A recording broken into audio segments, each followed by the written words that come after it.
சென்சார்னா எனக்குன்னு பொம்பளைகள் தனியாக சென்சாருக்கு அனுப்புனாங்க. என்னோட படத்துக்குன்னு சொன்னோம்னா 4 பொம்பளைங்க ஒரு ஆம்பளை தான் வருவாப்புல. சரிதா வந்து என்னங்க அப்படின்னு குடிச்சிட்டப்ப தான் வந்திருப்பாங்க. இந்த ஊக்கு மாட்ட முடியாது. அதனால் வந்து என்னங்க கொஞ்சம் இந்த ஊக்கு மாட்டி விடுங்க அப்படின்னு.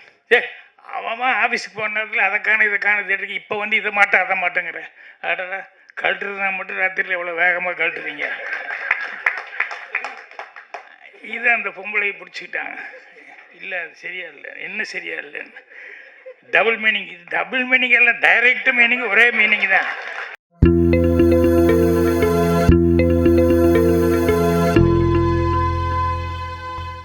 சோதிக்கிறதுன்னு சொல்லுவாங்கள்ல, அந்த மாதிரி கடைசியில் வந்து டைமும் இல்லை அப்படின்ட்டாங்க, வேறு வழியும் இல்லை.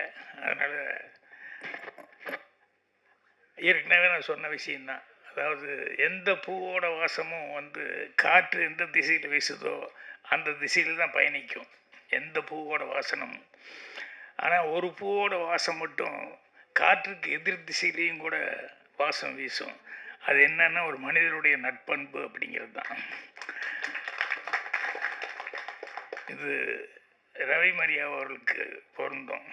என்னென்னா இங்கே வந்து பேசின செல்வமணிலேருந்து இன்னும் நிறைய பேர் ஒவ்வொருத்தரும் வந்து அவர் எந்த அளவுக்கு வந்து ஒரு அடுத்தவங்களுக்கு உதவும் அந்த பெருந்தன்மையான அந்த குணம், அவர் என்ன ஹெல்ப்பெல்லாம் பண்ணார் அப்படிங்கிறது வந்து சொல்ல சொல்ல கேட்கும்போது ரொம்ப சந்தோஷமாக இருந்தது. நானும் அவர் அதிகமாக பழகிறதுக்கு வாய்ப்பு இல்லை. ஏன்னா சங்கத்தில் மட்டும்தான் பேசிக்கிறதுக்கான வாய்ப்பு இருந்தது. மற்றபடி அதிகமாக பேசுறதுக்கான வாய்ப்புகள் இல்லை. பட் இங்கே இவங்கெல்லாம் வந்து ஒவ்வொருத்தரும் சொல்ல சொல்ல சொல்ல அவருடைய நல்ல குணாதிசயங்கள் பார்க்குறது கொஞ்சம் கரடு முரடாக இருப்பார், பேசுகிறது சில நேரங்களில் கரடு முரடாக தான் இருப்பார். ஆனால் அவருடைய கேரக்டர் இந்த அளவுக்கு இருக்குது அப்படின்னு சொல்லும்போது எனக்கு அது ரொம்ப சந்தோஷமாக இருந்தது. அதனால தான் நானும் அவர் வந்து ஃபஸ்ட்டு டைம் இப்போது கதையின் நாயகனாக வந்து நடிக்கிறது அப்படின்னு சொல்லி அவரே சிரத்தை எடுத்துக்கிட்டு எல்லாத்தையுமே ஒவ்வொருத்தருக்கும் ஃபோன் பண்ணி அரேஞ்ச் பண்ணி கேட்டுக்கிட்டு இருந்ததுனால அவசியம் அதில் வந்து கலந்துக்கணுன்னு. அதே மாதிரி இன்னொன்று என்னென்னா, எனக்கு இங்கே வந்ததுக்கப்புறம் தான் நம்ம பழக்கருப்பையா சார், நாஞ்சில் சம்பத் சார் இவங்கெல்லாம் வந்து நடிச்சிருக்காங்க அப்படின்னு சொல்லிட்டு, ஸோ இவங்களுடைய தமிழை கேட்கணும் அப்படிங்கிறது அது ஒரு பெரிய எனக்கு ஒரு ஆசை. ஏன்னா அவங்க யூடியூப்லாம் அங்கே இங்கேலாம் பேசும்போதெல்லாம் அவ்வளோ ஆனந்தமாக, ஏன்னா எல்லாருனாலையும் இலக்கண தமிழ் அவ்வளோ சுத்தமாக பேச முடியாது, இவங்கெல்லாம் அவ்வளோ சிறப்பாக பேசுகிறவங்க. ஸோ இந்த இதில் வந்து ஒவ்வொருத்தரும் பேசும்போது கேமராமேனுடைய ஒரு தனித்தன்மை எவ்வளோ சிறப்பாக பண்ணியிருக்காரு, அவர் எந்த அளவுக்கு ப்ரொடியூசருக்கு உதவியாக இருந்திருக்காரு அப்படின்னு பேசினாங்க. அதே மாதிரி மியூசிக் டைரக்டர் அவர் எந்த அளவுக்கு வந்து ஹெல்ப்பாக இருந்திருக்காரு அப்படின்னு பேசினாங்க.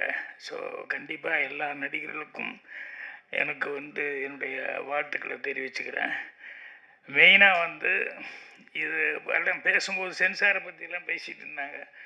சென்சார்னா எனக்குன்னு பொம்பளைகள் தனியாக சென்சாருக்கு அனுப்புனாங்க. என்னோடய படத்துக்குன்னு சொன்னோம்னா 4 பொம்பளைங்க ஒரு ஆம்பளை தான் வருவாப்புல. அது இவங்கெல்லாம் சென்சாரை பற்றி பேசும்போது நான் சிரிச்சுக்கிட்டே பார்த்துக்கிட்டு இருக்கிறேன். நான் மௌனகீதங்கள் ஒரு சீன் வச்சேன். ஆஃபீஸுக்கு புறப்பட்டு இருக்கும்போது அவன் பொண்டாட்டி சுகுணா சரிதா வந்து என்னங்க அப்படின்னு குடிச்சிட்டப்ப தான் வந்திருப்பாங்க. இந்த ஊக்கு மாட்ட முடியாது. அதனால் வந்து என்னங்க கொஞ்சம் இந்த ஊக்கு மாட்டி விடுங்க அப்படின்னு. அவன் ஆஃபீஸுக்கு போன நேரத்தில் அதை காண இதை காண தேடிக்கு இப்போ வந்து இதை மாட்ட அதை மாட்டேங்கிற. அடடா கழட்டுறதுனா மட்டும் ராத்திரியில் எவ்வளோ வேகமாக கழட்டுறீங்க. இதை அந்த பொம்பளையை பிடிச்சிக்கிட்டாங்க. இல்லை அது சரியா இல்லை, என்ன சரியா இல்லைன்னு. டபுள் மீனிங், இது டபுள் மீனிங் எல்லாம் டைரக்ட் மீனிங் ஒரே மீனிங் தான். இதில் என்ன டபுள் மீனிங் எனக்கு புரியலையே அப்படின்னு. இல்லை இது எப்படி அப்படின்னு. ஏம்மா இது என்ன புருஷன் பொண்டாட்டிக்குள்ளே தானேம்மா பேசிக்கிறாங்க, ரோட்டில் போகிறவங்க யாரோ ஒரு பொம்பளைகிட்ட போய் பேசணுமா?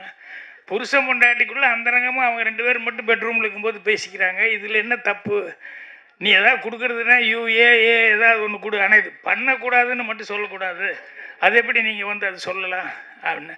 இல்லை நீங்கள் 3 நாள் மேட்டர்லாம் வச்சுருக்கீங்க. ஆமாம்மா நாட்டில் நடக்கிறது போல வச்சுக்கிட்டு தான் இருக்க முடியும், அதுக்கு என்ன பண்ணுறது, இல்லை ஒன்றும் தப்பு ஒன்றும் இல்லையே. நான் சின்ன வயசுலேருந்து என்ன பார்த்துட்ருக்கணும் அது இது பண்ணுறேன். இல்லை நீங்கள் 3 நாள் கழித்து வந்து சினிமாவுக்கு கூப்பிட்டு போனேன், ஏன்டி அப்போ சொல்ல வேண்டியது தானே, அது கடையில் வாங்கி கொடுத்தேன்னா அப்போ சொல்ல வேண்டியது தானே அப்படி இப்படின்னு சொல்லிட்டு இது ஒன்றுக்காக தானே அப்படின்னு சொல்லிட்டு இதில் ஆமாம்மா, பொம்பளைகளுக்கு கோவம் வரத்தான் செய்யும். அவங்க என்ன நெனச்சாங்க, ஏதோ பிரியமா வந்து வெளியூர்லேருந்து வந்து என்ன கூட்டு போறேன்னு நெனச்சா. இந்த மேட்டருக்காக தான் ரெடி ஆயிட்டு இருக்காரு அப்படின்னு சொல்லும்போது எந்த பொம்பளைக்கு தாங்கிக்க முடியும்? ஸோ அந்த மாரி சினிமால வந்து சில காட்சிகள் வந்து வருதுங்கும்போது, நேச்சுரலா இருந்தது அப்படின்னு சொன்னோம்னா, அது போராடி வந்து பண்ணிடலாம். பட் இவங்க இந்த டைப் இல்ல. ராம்தேவ் வந்து இப்போ வச்சிருக்கிறது வந்து பொலிட்டிக்கலா வந்து வச்சிருக்காரு. அதனால நான் அதிகமா அந்த மாரி பொலிட்டிக்கல் இதில போனது. நம்ம பொலிட்டிக்கல் எல்லாம் இதுதான். குடும்ப மேட்டர்ல தான் இருக்கும் என்னோடது.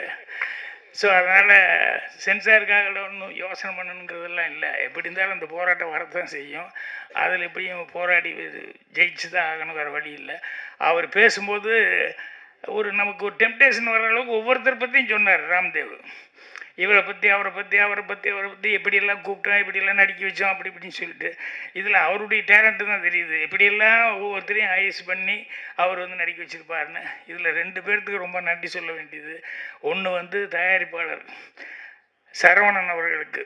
என்னென்னா, அவர் ஒரு படம் நின்று போச்சு அப்படிங்கும்போது இது நமக்கு தேவையா அப்படின்னு நினைக்காம, ஐயோ ஒருத்தன் வந்து கஷ்டப்படுறான், பாதியில் நிறுத்திடணும், இதை எப்படியாவது நம்ம கரையேற்றி கொடுக்கணும் அப்படின்னு சொல்லிட்டு அந்த ஒரு ப்ராட் மைண்டோட அவர் வந்து வியாபாரம் அப்படிங்கிறது மட்டும் நினைக்காம ஒரு மனிதன் வந்து ஒன்று ஆரம்பிச்சுட்டான், இவ்வளோ தூரம் ஆகிருக்கு, சரி நம்ம எப்படியாவது கரையேற்றி விடுவோம் அப்படின்னு சொல்லி சொன்னது அவருக்கு.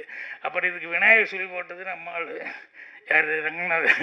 முதல்ல கதையை வந்து சொன்னோடனே அவர் சந்திரசேகர் சார்கிட்ட கொண்டு போய் கொடுத்து அவர்கிட்ட சொல்லி எல்லாமே சொல்லி, ஸோ ஒரு சிறப்பான படத்துக்கு வந்து இவங்க எல்லாம் உதவி பண்ணியிருக்காங்க. இவங்க எல்லாத்துக்குமே என்னுடைய மனமார்ந்த நன்றியும் வாழ்த்துக்களையும் வந்து நான் தெரிவிச்சுக்கிறேன். அவங்க சொன்னதில் வச்சு, அவங்க பேசுனது வச்சு படம் வந்து கண்டிப்பாக இந்த நேரத்தில் வந்து இந்த மாதிரி பொலிட்டிக்கல் சட்டையர் படம் வந்தது அப்படின்னு சொன்னோம்னா எதிர்பார்ப்பு கூடுதலாக தான் இருக்கும். அது சிரிச்சுக்கிட்டு காமெடியாக சொல்லும்போது கண்டிப்பாக எல்லாத்துக்கும் பிடிக்கிற மாதிரி தான் இருக்கும். அதனால் ரவி மரியா அவர்களுக்கு என்னுடைய மனமார்ந்த வாழ்த்துக்களை வந்து நான் தெரிவிச்சுக்கிறேன். இப்போ அண்ணன்மார்கள்லாம் எவ்வளவு அரசியலை பார்த்துருப்பாங்க. இங்கே கொண்டாந்து சினிமாவில் கொண்டாந்து விட்டு உன் அரசியலை காட்டாதடா. இது ஒரு சந்தோஷமான விஷயம். நான் பாக்கியராஜ் சார் இருக்கும்போது சொல்லணும்னு ஆசைப்பட்றேன். ஏன்னா இவங்கெல்லாம் அரசியல் சொற்பொழிவாளர்களில் மிக முக்கியமான இடத்துல இருக்கிறவங்க. இப்போ நம்ம எல்லாம் வந்து இந்த அரசியல்வாதிகளெல்லாம் சினிமாவுக்குள்ளே இழுக்கிறதுனால நம்மளுக்கு கொஞ்சம் ஈஸியாக போகுது சார். நம்மளும் இஷ்டத்துக்கு பேசிக்கலாம். ஏன்னா அவங்களுக்கு சினிமாக்காரங்க ஆயிடுறாங்க. நம்மளும் சினிமா மேடையில் சில டைமில் அரசியலை பேசுகிறோமா, இப்போல்லாம் கலந்துருது ஒன்றோட ஒன்றா. அதனால் தைரியமாக நம்ம இவங்ககிட்ட ஈஸியாக அரசியலும் பேசிக்கலாம், சினிமாவும் பேசிக்கலாம், அரசியலை கற்றுக்கலாம். பழக்கருப்பையா அண்ணன் மூலமாலாம் நிறைய விஷயங்கள். அது அவர் வந்து சமீபத்தில் ஒரு 2-3 ஸ்பீச்சஸ் கேட்டேன். சிலது முரண்பாடுகள் இருக்கிற மாதிரி தெரியும்.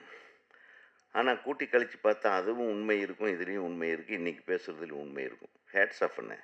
ஆனால் அது அந்த அந்த தெளிவு வந்து உங்கள்கிட்ட இருந்து வரும் பாருங்க, ஒவ்வொரு விஷயத்தை பேசும்போது. Really great. அதே மாதிரி அண்ணன் வாழ்த்துக்கள். நீங்கள் எல்லாம் இந்த படத்தில் நடிச்சிருக்கிறது இந்த படத்துக்கு பலம் சேர்க்கும். நிச்சயமாக அரசியல் என்ன தான் வந்து அரசியல் பிரச்சனைனால இந்த படத்துக்கெல்லாம் ஒரு ப்ராப்ளம் வரும்னா அது வராது. ஏன்னா இவங்க இருக்கிறதுனாலேயே அது வராது. அதனால் தைரியமாக இந்த படத்துடைய ரிலீஸ் தேதியை குறிப்பிட்டு மிகப்பெரிய வெற்றி படமாக இது வரப்போகுதுன்றதில் எனக்கு ஏன்னா கலக்கியிருக்காப்புல சாங்கு தம்பி. அடடா, அது பின்னாடி ஹீரோயின் தானே அவங்க. ஹீரோயினை வச்சுட்டு அழகாக டான்ஸு. வீட்டில் பார்த்துட்டாங்களப்பா? தங்கச்சி பார்த்துருச்சா? ஓகே தங்கச்சி வீட்டில் போய் இருக்கு. அதே மாதிரி தயாரிப்பாளர் பார்த்திங்கன்னா அது கவிதாலயா சரவணன். அவரும் பேர்லேயே மிஸ்ஸஸோடு சேர்த்து வச்சுருக்காரு. நீங்கள் பேர்லேயே மிஸ்ஸஸோடு சேர்த்து வச்சுருக்கீங்க. அதனால் இதுக்கு எல்லாமே வந்து குடும்பத்துக்கு அடிமைப்பட்டவர்கள். அதனால் இவங்களுக்கு குடும்பத்துக்கு எந்த அளவுக்கு வந்து ஹானஸ்ட்டாக இருக்காங்களோ அதே மாதிரி இந்த படத்தை வந்து பார்த்துட்டு நம்மெல்லாம் ஹானஸ்ட்டாக ஒரு நல்ல ரிசல்ட்டை, நல்ல கிளாப்ஸை, மிகப்பெரிய வெற்றியை இந்த படத்துக்கு நம்மெல்லாம் தருவதற்கு இந்த படத்தை வாழ்த்துவோம். அதாவது திருப்பி நம்ம நண்பர்கள் இருக்காங்க, அவங்க நல்லா கொண்டு போய் சேர்த்துருவாங்க. இது ஏதோ சிக்கல் பிடிச்ச படம் மாதிரியாவது கொண்டு போய் எல்லாம் சேர்த்துறாதீங்க. ஒரு நல்ல திரைப்படம். அந்த திரைப்படத்தை வாழ்த்துவோம்.